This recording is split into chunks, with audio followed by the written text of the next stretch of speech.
Vote चोरी वगैरह होता अरे है। इनका छोड़ो, आपका मुद्दा माहौल क्या है, आप अपना बताओ। सर ये कह रहे हैं वोट चोरी वगैरह होता है। क्योंकि मैं उत्तराखंड से आता हूँ, तो उत्तराखंड में भी देहरादून को जोड़ने वाली रोडें बहुत अच्छी बनी हैं। अभी जो है मोहन, सड़कें तो देश भर में अच्छी बनी। हाँ, अब 96% वाला स्टूडेंट और 98% स्टूडेंट वाला सफ़र इतना कर रहा है कि उसके लिए भी नॉर्मल है। आगे कंपटीशन इतना, कोई भी एग्ज़ाम है मतलब वो एक एक नंबर से रह जाता है। नमस्कार, दिल्ली में आज सबसे ज़्यादा सर्द है, सबसे ज़्यादा शीतलहर है, मौसम सबसे ज़्यादा खुशगवार कहिए, लेकिन ठंड बहुत ज़्यादा है और दिल्ली की सड़कों पर भीड़ भी खूब ज़्यादा है। सैलानी निकले हुए, दिल्ली वाले भी, दिल्ली के बाहर वाले भी। तो माहौल क्या है, मैं एक विषय रखता हूँ और उस पर लोगों की राय जानने की कोशिश करता हूँ कि देश का आम आदमी उस विषय पर क्या सोचता है। और कभी कभी मैं ये प्रयोग करता हूँ कि मैं कुछ नहीं बोलता, मैं कोई भी मुद्दा सामने नहीं रखता, आम जनता से जानने की कोशिश करता हूँ कि उनके मुद्दे क्या हैं और उनके बीच माहौल क्या है। तो आज ऐसा ही एक कार्यक्रम लेके मैं हाजिर हूँ और बिल्कुल आम। आपका नाम क्या है? अर्जुन भंडारी, आप कहाँ से हैं? देहरादून। अर्जुन जी, मेरा सवाल ये है कि 2026 शुरू हो गया, दूसरा दिन है आज। आपके समझ से, आप जैसे लोगों के, जिस समाज से आप आते हैं, इस साल सबसे बड़ा मुद्दा क्या है और माहौल क्या है? सबसे बड़ा मुद्दा तो फिलहाल महंगाई का है। 2026 आया, 25 चला गया है, लेकिन जो महंगाई है वो हमेशा बढ़ती जा रही है। सरकार ने जो जीएसटी को कम किया है, लेकिन वो एक मतलब बुनियादी तौर पे देखा जाए तो जीएसटी उतना कम हुआ नहीं, उसमें महंगाई बढ़ी है। सिर्फ हमने टीवी चैनलों में, रेडियो में इसका प्रचार तो बहुत हुआ कि जीएसटी घटा दिया है, सब कुछ हो गया है, लेकिन जहाँ तक हम देखेंगे सिलेंडर सर्दियों में और महंगे हो गए। जहाँ पर सिलेंडर 822 रुपये का आता था, अब 878 का आने लग गया, तो ये महंगा हुआ है। तो आम जनता को चाहिए कि उनको थोड़ी सी रेमेडी मिले और महंगाई में थोड़ा सा कमी हो। एक बात बताऊं, मैं लोगों के बीच में चर्चा करते रहता हूं, आता जाता रहता हूं। अभी कुछ दिन पहले ही मैंने एक ऐसा ही कार्यक्रम किया था, तो उसमें बहुत सारे लोग ऐसे मुझे मिल जाते हैं जो कहते हैं कि महंगाई तो बढ़ी है लेकिन कमाई भी बढ़ी है। जी बिल्कुल, महंगाई तो बढ़ी है, कमाई भी बढ़ी है, लेकिन सरकार की नौकरियां गायब हैं। नौकरियों को अभी बिल्कुल नौकरियां नहीं आ रही हैं। जो मध्यम वर्ग के दर्जे हैं, जो तैयारी कर रहे हैं, प्राइवेट सेक्टर में हो सकता है नौकरियां बढ़ी हों। गवर्नमेंट ने बहुत अच्छा काम किया है, हमारी सड़कें बनाई हैं, अच्छी अच्छी योजनाएं लाए हैं। हमारे उत्तराखंड में, क्योंकि मैं उत्तराखंड से आता हूं, तो उत्तराखंड में भी देहरादून को जोड़ने वाली रोडें बहुत अच्छी बनी हैं। अभी जो है मोहन, सड़कें तो देश भर में अच्छी बनी। हाँ, सड़कें बहुत अच्छी बनी हैं, लेकिन चाहिए क्या, युवाओं को रोज़गार चाहिए। जो रोज़गार की आवश्यकता है उसको सरकार को बढ़ाना चाहिए। मैडम, आपके लिहाज से आप भी कुछ बताएं, आप क्या करती हैं? मैं हाउसवाइफ हूँ। तो आपके हिसाब से ये साल आपके दिमाग में क्या घूम रहा है कि आपके हिसाब से क्या, कौन सा मुद्दा सबसे ज़्यादा इम्पोर्टेंट होना चाहिए? अच्छा, मैं बताता हूँ, सोने का दाम जो बढ़ गया। सोने का दाम तो बहुत ज़्यादा बढ़ गया है। हाँ ये कम होना चाहिए। कम होना चाहिए, हाँ बिल्कुल। उससे जो है महिलाएं जो है सोना खरीदने में थोड़ा सा हिचक रही हैं, है ना, कि उनको सोना खरीदने में दिक्कत हो रही है। तो अगर उसके दाम कम होंगे तो महिलाएं और ज़्यादा अपने लिए गहने जेवर बना पाएंगी। सोना, आप ये बताइए, सोना तो जब कम था तब भी लोग नहीं खरीद पाते थे, और कितना भी महंगा हो जाए, जब खरीदना होता है वही खरीद लेते हैं। हाँ, वो भी है जिनके, जब उनको खरीदना होता है, मजबूरी है कि शादी वगैरह करनी होती है, तो तब खरीदना ही पड़ता है। तो ये भी तो है कि आपके पास जितना था या है उसका भी दाम तो खूब बढ़ गया। हाँ, बढ़ तो गया ही है। पर महिलाओं को सोना बहुत प्यारा होता है ना, जितना मिल जाए वो कम ही रहता है। तो आपसे अगर आपके हस्बैंड बोले कि देखो हमने ख़रीदा था 40,000 रुपये तोले का या 60,000 का, अब 1,30,000, 35-40,000 अभी सोना निकाल देते हैं, पैसा लेके कहीं और इन्वेस्ट कर देते हैं, आप तैयार हो जाएंगे? नहीं नहीं, अपना सोना तो मैं अपने पास ही रखूंगी। हाँ। जैसे लोग ये कहते हैं कि भाई इतना बढ़ गया पैसा, दूसरी जगह आप रोटेट कर लीजिए, म्यूचुअल फंड में लगा दीजिए, शेयर मार्केट में लगा दीजिए, उसमें ज़्यादा रिटर्न, ज़मीन में लगा दीजिए, उसका ज़्यादा रिटर्न है। आप इसके लिए तैयार हो सकती है? देख सोचूंगी, हो भी सकती हूँ कि कैसी सिचुएशन है, पर कुछ आप कभी नहीं तैयार? नहीं, कुछ जो मेरी बहुत पर्सनल चीज़ें हैं गोल्ड की, वो तो अपने पास ही रखूंगी। आप ये चाहती हैं कि सोने का दाम कम हो? हाँ बिल्कुल। बस नहीं, और चीज़ें भी हैं, महंगाई तो कम होनी ही चाहिए बहुत ज़्यादा। जो भी महंगाई है वो ये है कि जो लोग सब अपना हिसाब से अपना खाना पीना अच्छे से कर सकें, वो होना चाहिए। ये आपकी कौन है? मेरी मम्मी है। अरे कैसे नहीं बोलेंगे, बिटिया बोली तो आपको भी बोलना पड़ेगा। बिटिया बोल लेगी, वो दूसरी वो बिटिया बोल लेगी, मैं कुछ नहीं बोलूँगी। ना मुझे सोना चाहिए ना चांदी। अरे चाहिए नहीं सोना चांदी, तो इतना महंगा है कि अब खरीद भी नहीं पाओगे। नहीं नहीं नहीं चाहिए, बोले हाँ नहीं नहीं मुझे नहीं चाहिए सोना। तो आपका कोई मुद्दा? नहीं, कोई मुद्दा नहीं है मेरा। चलिए ठीक, कोई बात नहीं। अब मैं जरा कुछ लोगों से बात करता हूँ। बैठिए बैठिए, आओ भाई।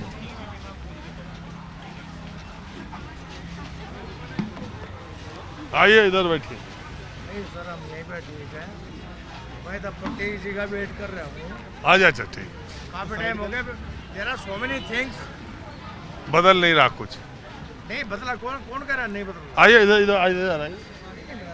तो अच्छा हम आदमी, मैं मीडिया में नहीं आना था। अच्छा मीडियम नहीं आना चाहिए, सॉरी फॉर दैट। कोई बात नहीं। तो आप कहाँ से हैं? मैं कानपुर से हूँ, मेरा नाम आसिम है। ये देखो कमेटी आ गई लगता है। हाँ जी, कमेटी है पर कमिटमेंट नहीं है। ये जो दुकानें हैं दिल्ली में, सीपी में, इस तरह के ये लगी रहती है ये दुकान, और कमेटी आती है एनडीएमसी की, फिर ये उठा के लेके भाग जाते हैं, फिर वो कमेटी चली जाती है, फिर ये उठा ले आके लगा देते। इन बेचारों का दिन भर यही उपक्रम चलता रहता है। हाँ जी, आपका क्या नाम है? मेरा नाम आसिम है, मैं कानपुर से हूँ। क्या करते हो आसिम? मैं समाज सेवा का काम करता हूँ, कॉर्पोरेट सोशल रिस्पॉन्सिबिलिटी मैनेजर हूँ। कट गया दोबारा। कोई बात नहीं, आते जाते रहते हैं लोग। मैं समाज सेवा का काम करता हूँ, कॉर्पोरेट सोशल रिस्पॉन्सिबिलिटी डिपार्टमेंट। तो आपके हिसाब से, आपके नज़र में इस वक्त के समाज का सबसे बड़ा मुद्दा क्या है? मुझे लगता है सबसे बड़ा मुद्दा पर्यावरण है इस वक्त, क्योंकि अगर पीने को साफ़ पानी नहीं होगा, सूंघने को साफ़ हवा नहीं होगी, तो सारे मुद्दे फिर बैक साइड पे चले जाएंगे। देश का सबसे स्वच्छ शहर इंदौर, मैला वाला पानी पीने, कहीं एसिड मिला हुआ पानी पीने 11 की 14 लोग मर गए, 200 लोग अस्पताल में हैं, 1500 से ज़्यादा लोग प्रभावित हैं। बताइए 21वीं शताब्दी में जब हम एक तरफ चौथी इकॉनमी हो रहे हैं, तब हमारे देश के हालात ये हैं कि देश की राजधानी में AQI स्तर जो लेवल है, वो इसको दुनिया के तमाम मुल्कों में अगर 50 से ऊपर हो जाए AQI, तो वहाँ पर धरना प्रदर्शन, विरोध, ये सब होने लगता है। और यहाँ हालात ये है कि हर साल बढ़ता ही जा रहा है। तो ये जो मुद्दा आपने उठाया, ये है तो सबसे महत्वपूर्ण, लेकिन सरकारों की प्रायोरिटी में ये बड़ा नीचे जाता है। देखिए इंदौर वोट नहीं है ना। इंदौर का मसला ये है कि इंदौर स्वच्छ शहर है, वेस्ट मैनेजमेंट बेहतर है वहाँ पे वेस्ट मैनेजमेंट बेहतर है, लेकिन अभी प्रॉब्लम हुआ है ग्राउंड वाटर रिचार्ज का। तो पानी दूषित है, और एनवायरनमेंट में भी अलग अलग मसले हैं। ग्राउंड वाटर रिचार्ज, अब आप देखिए दिल्ली के ग्राउंड वाटर में यूरेनियम मिल रहा है, हार्मफुल गैसेस मिल रही हैं, और ग्रीन हाउस गैसेस मिल रही हैं। तो ऐसे में हमें ये देखना पड़ेगा कि जिस तरीके का हम वेस्ट मैनेजमेंट कर रहे हैं, फिर वो क्या, वो पर्कुलेट होके जो हमारे पास पहाड़ हैं वहाँ पे पूरे लैंडफिल के जो एरियाज़ हैं, उनको हमने कैसे क्लियर करा है। मुद्दा पीछे है क्योंकि शायद ये मुद्दा अभी ज्वलंत नहीं है समाज के बीच में। समाज को जब समझ में आने लगा कि हमने घर बार सब बना लिया, लेकिन उससे जो पोल्यूशन हुआ, उससे क्या नुकसान हुआ, तब शायद ये मुद्दा नेताओं तक जाएगा। क्या चिल्ला रहे हैं? डालोगे ना? नमस्ते। हाँ जैन जी, तो तुम लोग आपका ही काम कर रहा हूँ मैं। आप मेरे केस में डालोगे? अरे भैया एक मिनट, आप बोलेंगे क्या? आप बोलेंगे? नहीं, हाँ तो आपको आओ, इधर आओ, नए उम्र के बच्चों से जानते हैं। जेन जी बड़ा पूरी दुनिया में। started the topic that Gen Z we will speak. बोलो, आप बोलो, हिंदी बोलो। ओके, तो उन्होंने सर ने बोला कि मैं चाहता हूँ कि जेन जी हमारे आगे बोले। मोदी जी जेन जी के बारे में बोल रहे, राहुल गांधी जी जेन जी के बारे में बोल रहे, तो जेन जी का ओपिनियन लेना चाहते हैं। अरे हम लेना चाहते हैं, बताओ आपका क्या ओपिनियन? सर किस बारे में? किसी भी। अरे भाई साहब थोड़ा, आप तो यार महफिल लूटने में लगे हो, बच्चों से बात करने दो। हाँ बताओ, तुम्हारे हिसाब से, तुम्हारे उम्र के बच्चे,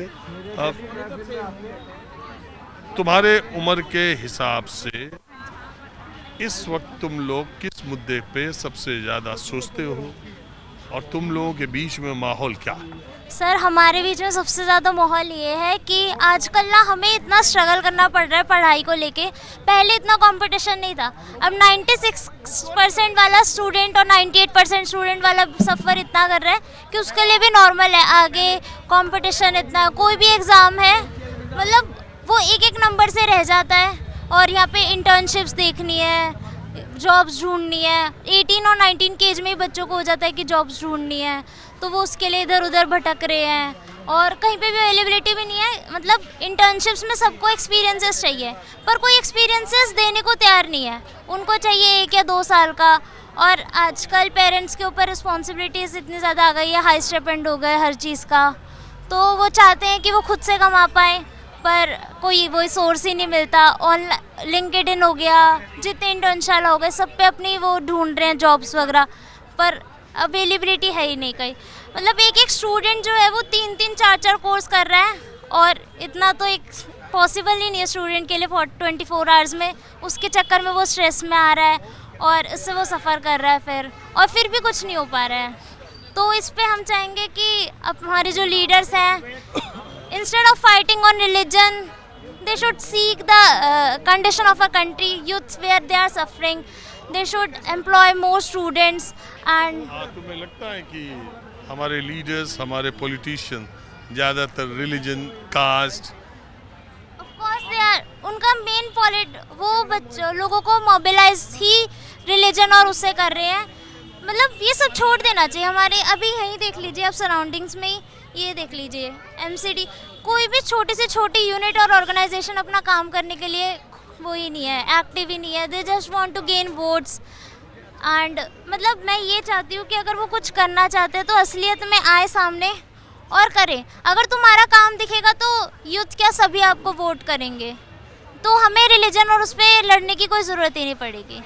हाँ आप बताओ भैया, आपका नाम क्या है? सर मेरा नाम पुष्पेंद्र कुमार है सर। मैं अभी हाल ही में दिल्ली में रहता हूँ और मैं बिजनौर का वैसे मैं रहने वाला हूँ सर। क्या करते हो?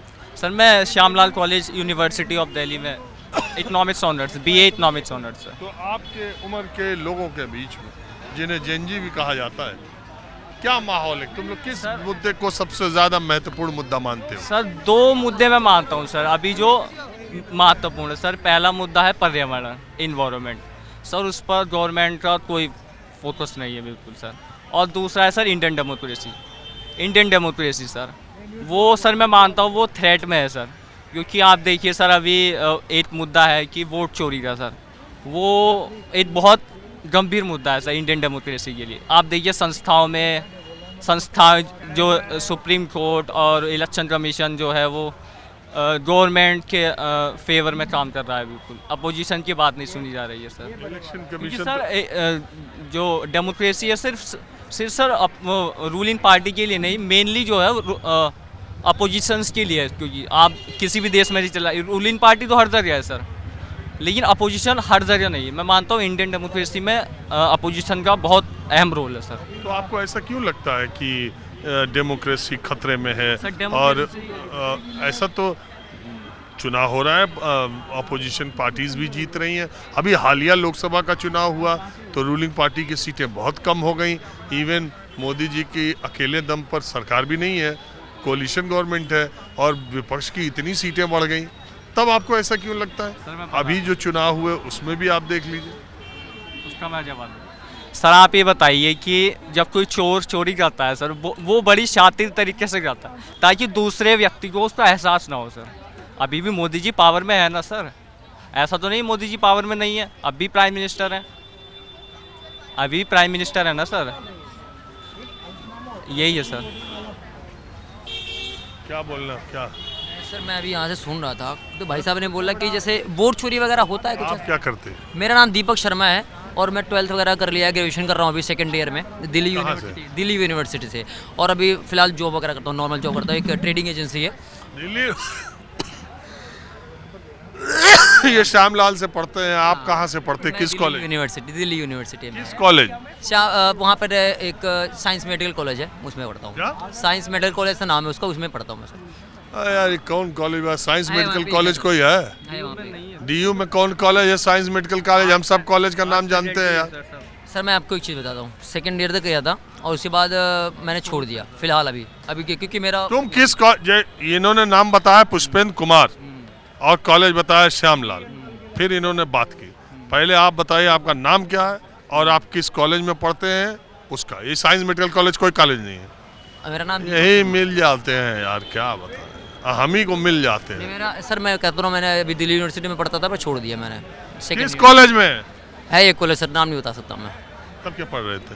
कुछ नहीं सर। हाँ तो हाँ, अब हमको लगता है कि देश की राजनीति के बारे में आप बोलना चाह रहे हो। हाँ थोड़ा मैं सुन रहा था, इसलिए बोलना चाह रहा हूँ बस।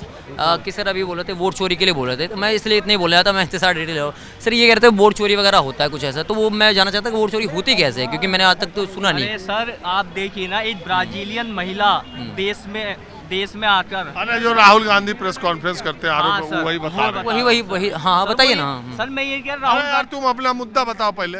ये कह रहे थे ना वोट चोरी वगैरह होता अरे है। इनका छोड़ो, आपका मुद्दा माहौल क्या है, आप अपना बताओ।